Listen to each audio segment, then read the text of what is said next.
have also tackled the situation in Palestine, stressing that the priority for Palestinians is to garner the recognition for the state. ما توصلت إليه الجمعية العامة من نتيجة. The General Assembly has reached the result of 142 countries calling for a two-state solution. This is a result that surprised everyone because the estimates, even our estimates, were 120. We were counting 120 countries and it came out to be 142. This surprised many, and the first ones to be surprised were the Israelis themselves. The priority now, or for the Palestinians, is to garner recognition. In fact, they have achieved breakthroughs in the area of recognition that weren't taken into account. That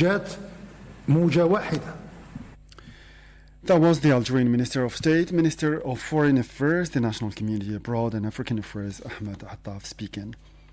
The Vice President of the National People's Assembly, Mr. Mohamed Anwar Bouchouit, a member of the Young Parliamentarians Forum, has highlighted in Lima, Peru, the specific features of the Algerian parliamentary system and the mechanisms by which its two chambers operate in drafting and reviewing laws. Asia Bakar has more details in this report. Participating in a seminar organized by the Peruvian Parliament at the invitation of the President of the Peruvian Congress, Mr. Jose Jerry, Mr. Bouchouit gave a detailed presentation of the Algerian legislative experience, highlighting the specific features of the Algerian parliamentary system and the mechanisms by which its two chambers operate in drafting and reviewing laws.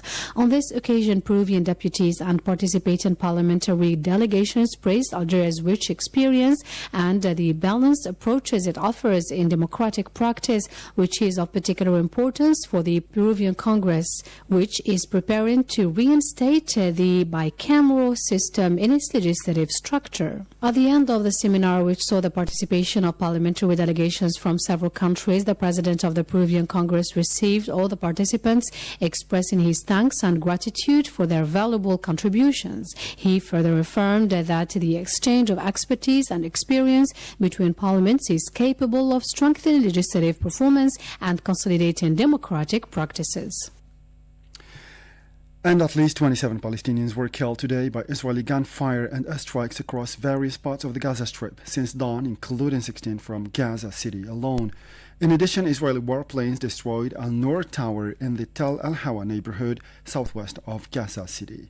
Meanwhile, hospitals across the Gaza Strip reported 7 deaths on Saturday, including 2 children, due to hunger and malnutrition over the past 24 hours. This brings the total number of deaths from hunger and malnutrition in the war-torn region to 420, including 145 children. Malnutrition cases continue to arrive at hospitals across Gaza around the clock, with 900,000 children suffering from hunger, 70,000 of whom have reached a stage of severe malnutrition. UNRWA had previously warned that malnutrition among children under 5 had doubled between March and June due to the ongoing Israeli blockade on the Gaza Strip. And Qatar has confirmed that it will host an emergency Arab Islamic summit in response to the recent Israeli attack targeting Hamas leaders on its territory. Majid bin Mohammed al-Ansari, advisor to the Prime Minister and spokesman for the Foreign Ministry, said the summit will discuss a draft resolution on the Israeli attack on the state of Qatar, submitted by the preparatory meeting of the Arab and Islamic foreign ministers, which will be held tomorrow, Sunday. He stressed that convening the summit at this moment has its significance, for most of which it's demonstrating the broad Arab and Islamic solidarity with the state of Qatar. Ansari said that the strike, which targeted residential compounds of Hamas negotiators in Doha, amounted to cowardly aggression and represented state terrorism practiced by Israel. Let's recall that the Israeli occupation targeted a residential compound on Tuesday that was housing Hamas leaders in Doha. The UN Security Council has met following an incident that occurred between September 9 and 10, 2025, when a series of Russian drones passed through the airspace of Poland. Asia Bakar reports. In response, Poland activated Article 4 of the North Atlantic Treaty, which provides for consultations among allies in the event of threats, and requested a Security Council meeting to address what it considers a violation of international law and a risk of regional escalation. While Russia denied the intentionality of the incident, the international community expressed strong concern about the danger of the conflict in Ukraine spreading to other Eastern European countries, thus increasing tensions between Moscow and the NATO. In this line, the UN Under-Secretary General for Political Affairs, Rosemary DiCarlo, provided a detailed report on the incident and its regional implications. In her statement, she expressed the United Nations' deep concern over the escalating tensions between Russia, Ukraine, and neighboring countries. Mr. President, we reiterate the Secretary General's call for all concerned to act responsibly and to avoid any action and rhetoric that would further escalate already dangerously high tensions. This alarming incident took place against the backdrop of continued large-scale Russian missile and drone attacks on Ukraine. During the UN Security Council session, the representative of Algeria expressed deep concern over recent incidents involving Russian unmanned aerial vehicles in Polish airspace in the context of the ongoing conflict between Russia and Ukraine. These developments constitute yet another escalation of the already tense situation in the region caused by the war between Russia and Ukraine.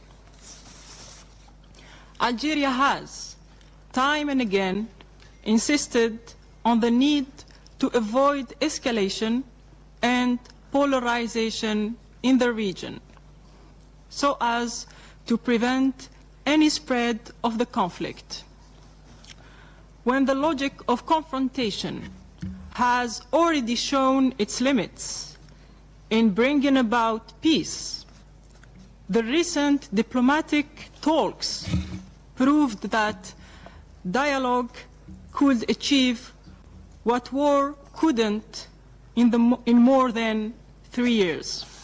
In her remarks, she urgently called on the international community to prevent further escalation and stressed the need to rely on dialogue and diplomacy as the only ways to achieve a peaceful and lasting solution in the region. Against this backdrop, I would like to highlight the following points. First, it is highly important to keep the momentum from recent diplomatic efforts and to avoid any escalation that could hinder ending the conflict between Russia and Ukraine and achieving peace and security in the region. Second, equally important is to favor communication between the parties, aiming at establishing the facts surrounding these incidents and addressing their consequences. Last but not least, Algeria reiterates its call to prioritize restraint over escalation, dialogue over confrontation, and diplomacy above all.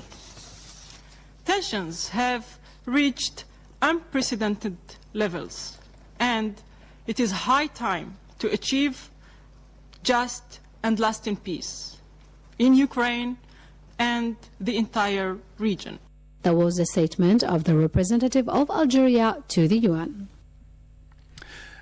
And in the rest of the world, the World Health Organization, WHO, has indicated an increase in the number of reported cholera cases worldwide in 2024, according to a report issued by the organization, which called for the provision of more vaccines and highlighted the current supplies are insufficient.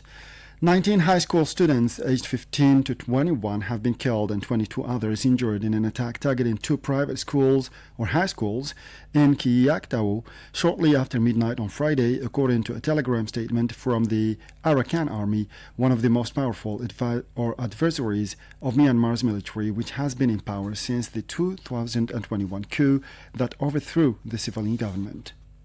And former Chief Justice of Nepal, Sushila Karki, aged 73, assumed office yesterday as Prime Minister of an interim government entrusted following last week's deadly riots, with ensuring the transition until elections scheduled for March next year.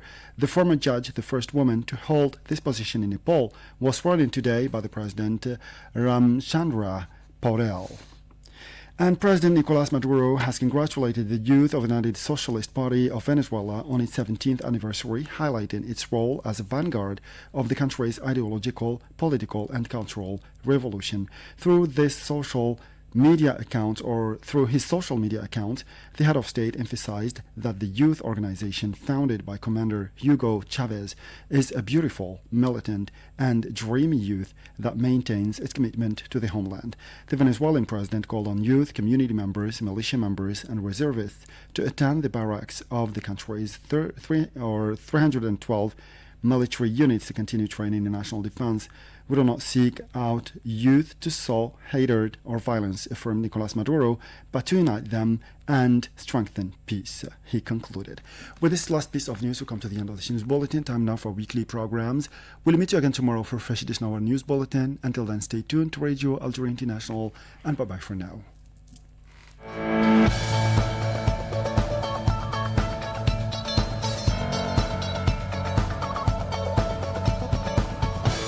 So the private sector is supposed to be the protagonist of the intra-African free trade area. What is preventing it from playing this part? I think the private sector today, I don't think that the private sector is playing its role. Yes, from